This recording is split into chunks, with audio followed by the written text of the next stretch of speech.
We're going back to our good friends at CBS for, that's right, welcome to Mock the Mock, where we take a look at someone else's mock draft, and I'm mocking, giving you my views, thoughts, and opinions. And what's crack-a-lackin'? It's your boy Broshmo, just in case you did not know. So go ahead, become a bro and subscribe.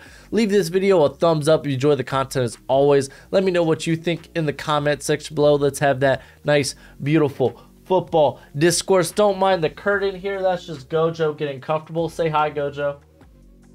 He's a Chiefs fan. But yeah, we got a good one today. By the way, real quick, no stream this week for Saturday college football. Unfortunately, just getting things together as I am a new father and whatnot. But we'll be back hot next week doing the live streams. So let's switch on over. Special thanks to Manscaped for sponsoring the video. You can get 20% off at Manscaped plus free shipping when you use promo code Broshmo at checkout. So if that's something you're interested in, go ahead, check it out. It's in the comment section below. Again, I'm a big fan of the Lawnmower 4.0. It's got the light and everything. It's nice. Dude, the razors are so nice. I used to use them on my head back when I didn't have hair. Or didn't want to have hair. But let's go ahead and get into this. This is Josh Edwards' mock draft. And I will say this. I went to check out the first couple of picks, and the draft order is interesting. Because typically, if it's not a video, because videos I watch all the way through so I can actually get the context of why they picked what they picked. If it's an article, I'll check out the first couple of picks, and I want to be surprised throughout the rest of the article. But the draft order here was determined by using Sportsline Super Bowl odds, but in reverse order? I don't know what the hell that means, but okay. It is what it is. But yeah, and you'll know exactly what I mean when we get to the first pick. So let's go ahead and start this sucker out with the Pittsburgh Steelers. They're picking first overall. They're going Will Anderson. I'm not gonna lie to y'all. For this mock, if I'm the Steelers and I'm picking first overall, I'm gonna have to take a hard look at Kenny Pickett if I'm gonna convince myself not to go quarterback. Because you gotta imagine, if y'all are drafting first overall, he was pretty god-awful down the stretch. I'm just gonna put that out there. The Arizona Cardinals set a precedent. If they're not happy with the rookie that they drafted the previous year, that you'd be willing to move on from them, at least in terms of the quarterback position, which that's kind of far. Like, you typically give guys at least 2 seasons to get it together, right? So, like, I don't know. There might be a thing, because, like, Kenny Pickett really, honestly, might not be a top 3 or even top 4 prospect in this class, like, or in this draft when it comes to the quarterback class. So that's something to think about. But they go Will Anderson instead, which I think would be the more likely scenario anyway. That maybe they might be picking top 5. There's a good chance they are, and I really think if guys like Will Anderson or Jalen Carter are on the board, you're gonna take those guys over your pressing needs. Again, I can't believe I have to say this all the time. Use free agency to take care of your needs. I don't care about your needs in the draft.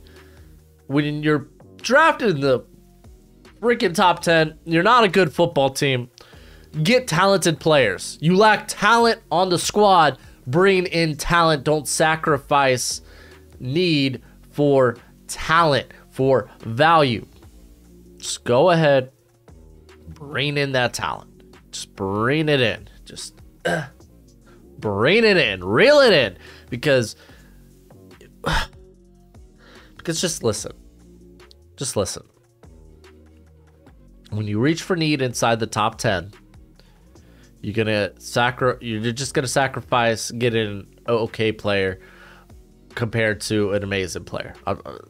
There, I said it. All right, let's go to the next pick, being the Houston Texans going Bryce Young. For a lot of people, he is quarterback 1. For some people, they can't get over the size, which is okay. We all evaluate in different ways, and size is going to be a legitimate concern. Just realized there's no water in my cup. That's makes me a little sad, but it is what it is. But listen, Davis, like, if you ain't winning down the stretch, Davis Mills ain't it. You'll be a fine backup. Go ahead, grab your quarterback in the future when you're in position 2. So we're going to go ahead and do that with the Houston Texans. I like this pick. On to the Carolina Panthers, and they go CJ Stroud. Same second verse, same as the first. If you're in position to get one of these top quarterbacks, go ahead and do so. They get Stroud here. Obviously, their quarterback of the future is not on the roster. It's not PJ Walker.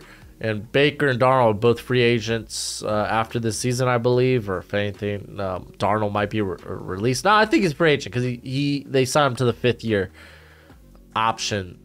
That's him going through it this year, I believe. I don't know. I can't remember. It is what it is. Regardless, they ain't going to be on the roster. So, get a Stroud. Prototypical size. Prototypical or NFL-ready arm. You love to see it. On to the Chicago Bears. They go Jalen Carter. So far, no big disagreements in this draft. The top 4 prospects go as such. We know Matt Eberflus loves his defense, so grabbing a guy like Carter to really help out with that squishy D-line, top notch. It's a good pick. Not much to say from that. On to the Indianapolis Colts.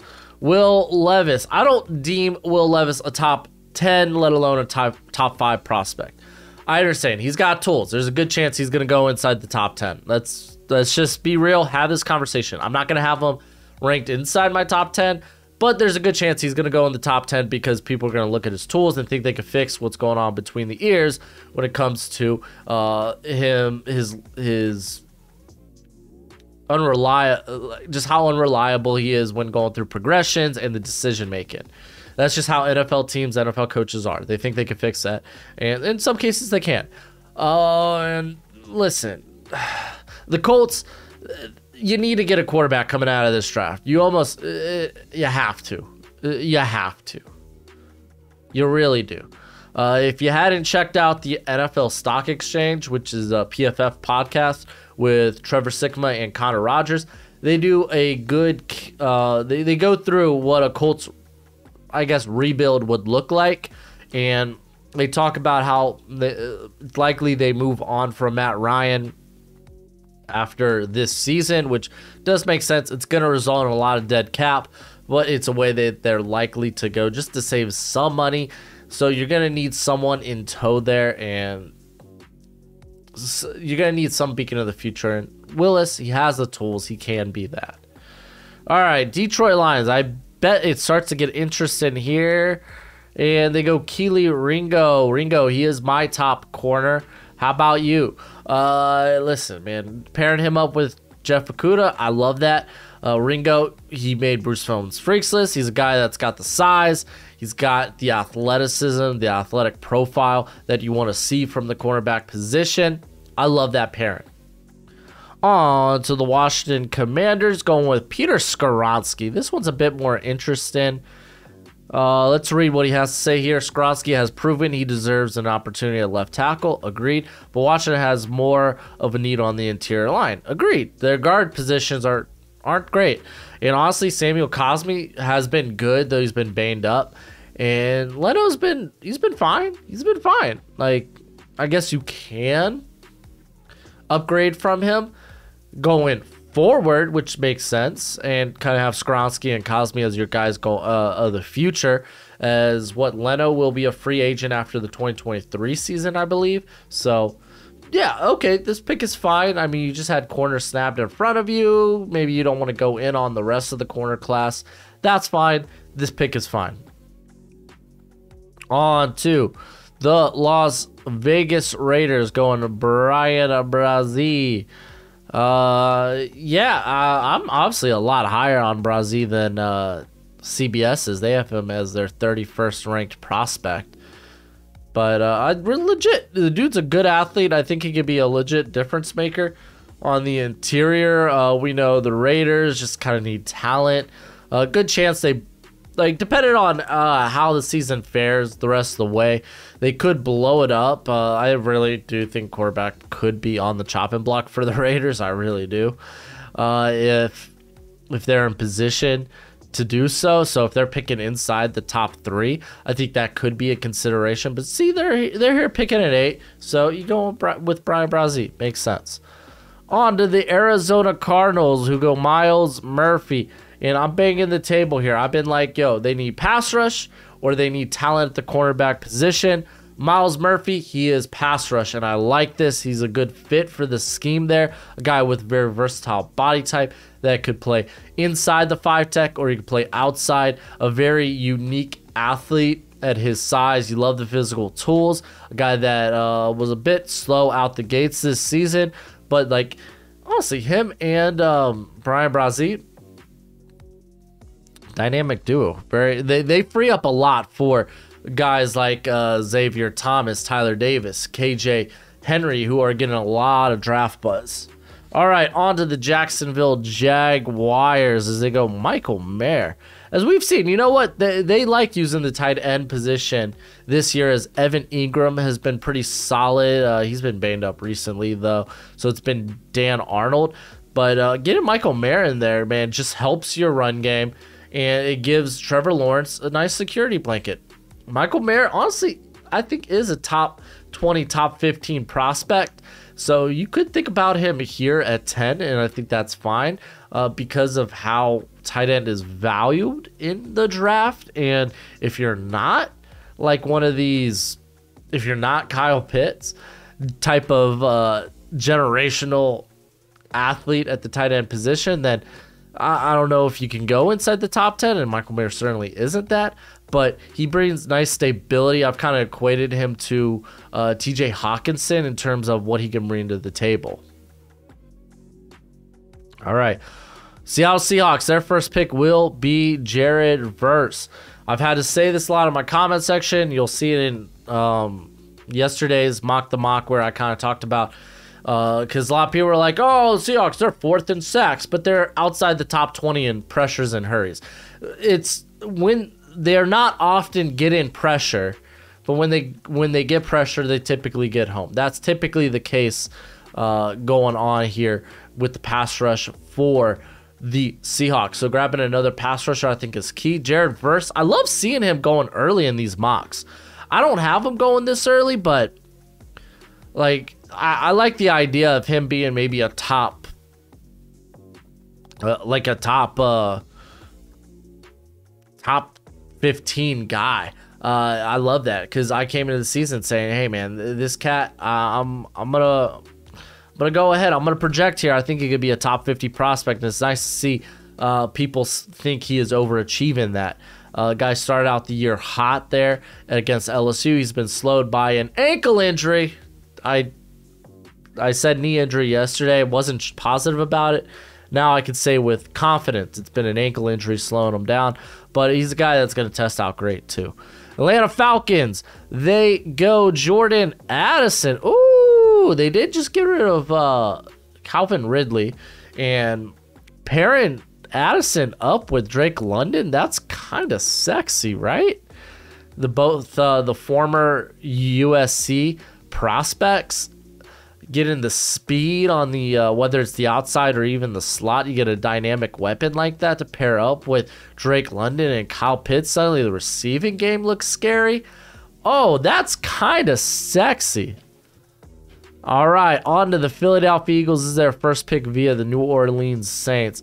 They go Joey Porter Jr. This is a good pick. I think it's a good fit for where Gannon currently has the defense going, formerly being this big cover 3 guy that's been now using a lot of man coverage. And I mean, if you're familiar with cover 3, you know typically after 10 yards it's man coverage, but now they're doing outright man coverage most of the time, where they like guys that are capable to get in the face of corners or of receivers and play press.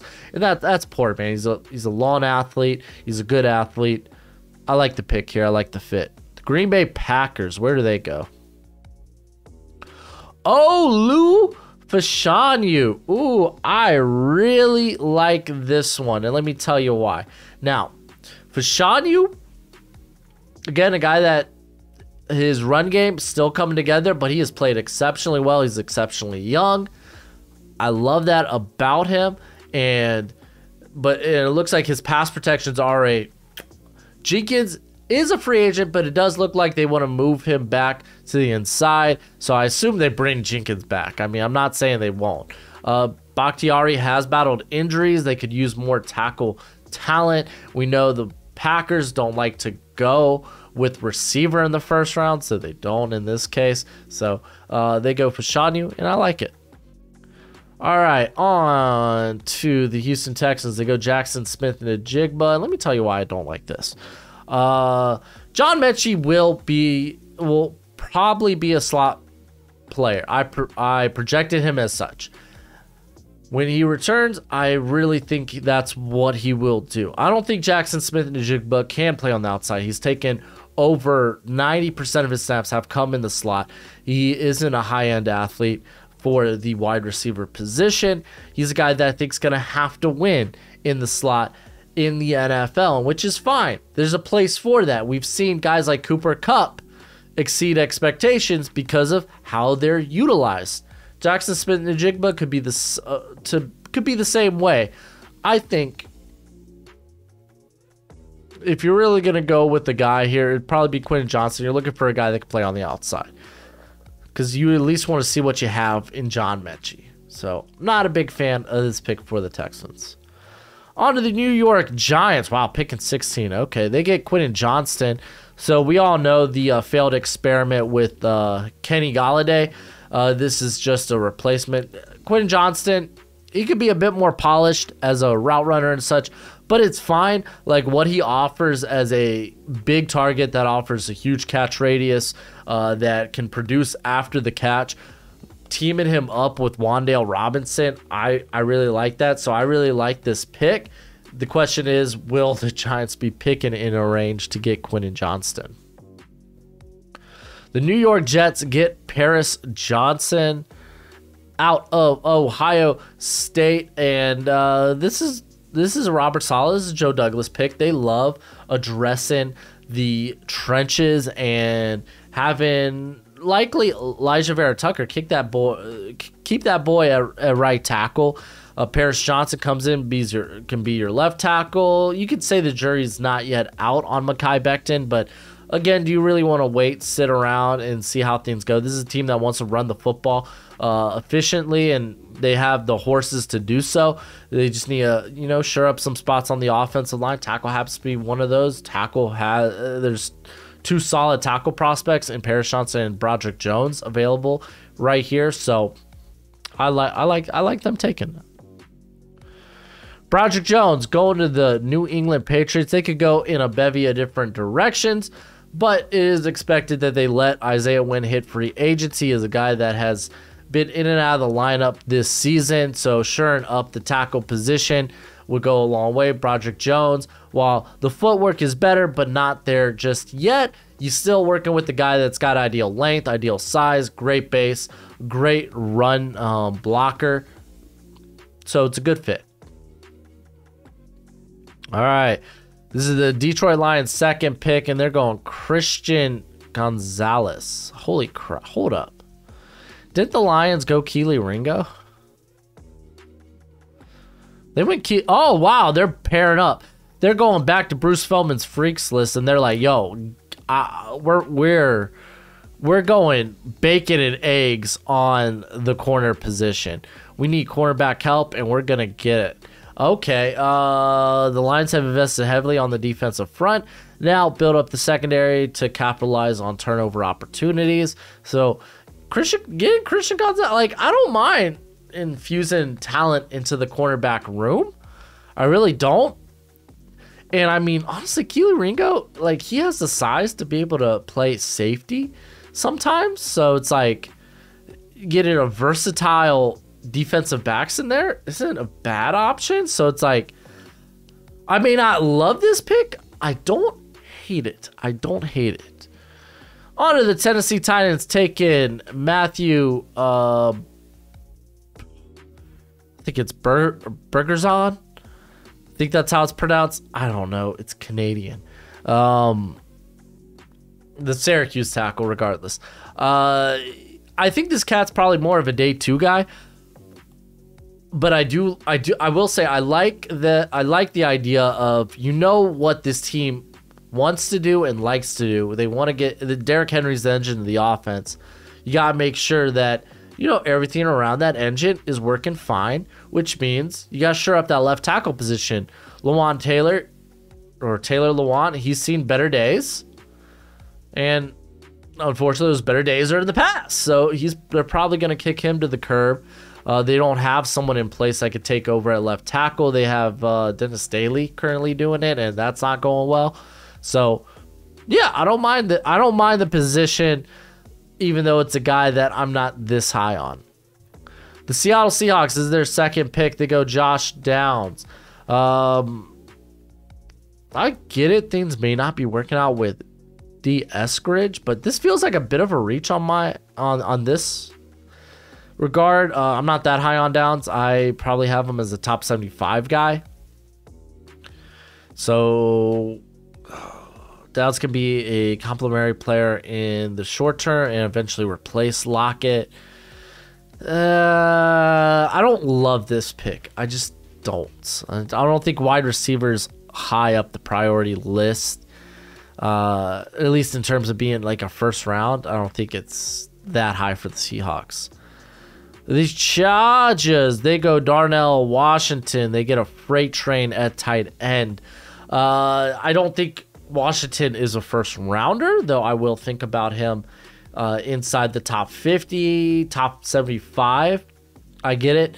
He's a freak athlete for 6'7", 270, but he isn't the most consistent pass catcher.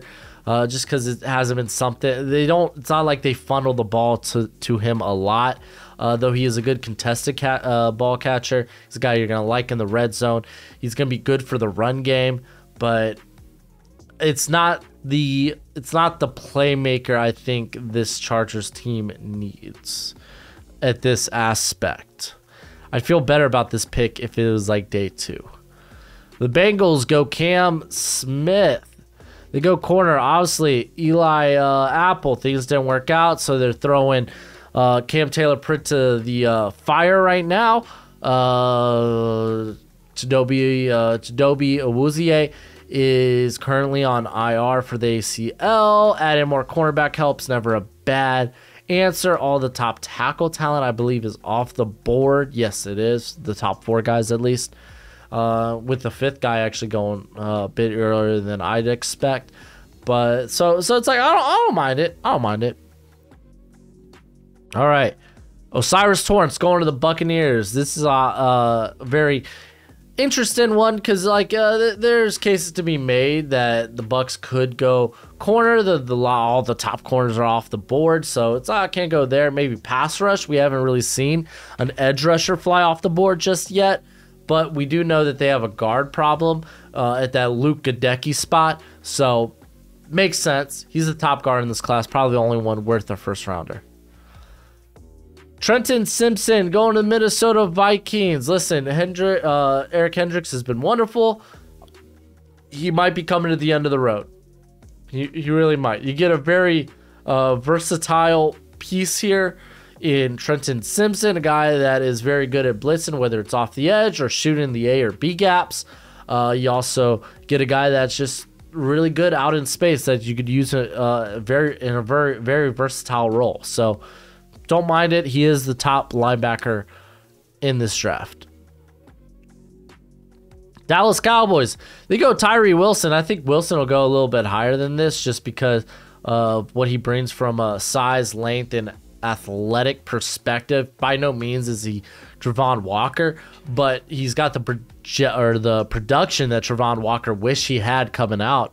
I say wish he had. Dude still went first overall. So Dallas Cowboys get a guy that's a very versatile piece on that defensive line. I think they might like more of a space eater, but I mean the value's there, in my opinion, when it comes to Wilson. The Baltimore Ravens go Bijan Robinson. Listen, Bijan's got to go somewhere in the first round. Ravens could make sense if they don't see receiver on the board, if they don't see corner on the board. if they just don't see the value at those positions, I think if Bijan's available here, it's a very real prospect, or very real possibility that he could go to the Ravens. Obviously, J.K. Dobbins just can't be healthy. And I mean, the Ravens have shown they could get production out of other guys like Gus Edwards and Kenyon Drake, but getting Bijan there, ooh, that's just scary. And I mean, he's a guy that you could even throw into the slot if you want to. Like, he's versatile. All right. We got Antonio Johnson going to the Denver Broncos. This is via the Miami Dolphins. You're welcome, Denver. They replaced Kareem Jackson with Antonio Johnson. I kind of like that. A guy that could sneak into the slot when you want him to. Also a cat that has been playing more a traditional safety role this season and been doing a really good job at it. I think he's a good fit for the defense, so good pick. Good pick. The Kansas City Chiefs, they go Siaki Ika. I like this. Get them that space eater that they were hoping to get with, I forgot his name, the former cat out of like Western Alabama or something. Saunders, Kalen Saunders, there we go. Get a replacement for Nadi, who's really just a run defender and average one at that. Siaki Ika can be that big space eater in the middle that can also push the pocket. There with Chris Jones is just scary. I like this pick a lot. And then the Philadelphia Eagles go Kayshon Boutte. Yes, yes, yes. What? They go with another receiver? So, okay, the idea here is now you get two guys, or you get multiple guys that can work inside the slot if you want them to with Brown and Smith. All of them can play outside. Boutte can. A guy that's really good after the catch. Like, it's kind of scary. Like, honestly, that wide receiver trio it's terrifying. I mean, teams are running more 3 wide receiver sets, so it's like, I don't think it's out of the cards. I really don't. And then with the final pick, the Buffalo Bills go Jahmyr Gibbs. They go running back. I don't think this will be the case. Go, Joe. Get out of the trash, bud. In my trash can. I know. I already went over your Chiefs. You want to come say hi to the people at home? Gojo says hi. He's our resident Chiefs fan. Bandwagon fan. That's what he is. Honestly, we need to get you some merch. We need to get you some shirts. Because the people love you at home. Oh, thanks, buddy, for the kisses. I wish you could fill up my water cup and bring it to me. Oh, you're such a cute boy. You're such a cute boy. All right. So, Jahmyr Gibbs, listen. They just invested in getting money to Nyheim Hines. I think he is a free agent after this season, though. So, whether is that a long-term solution? Probably not. They really like Devin Singletary. And, I mean, Gibbs is, like,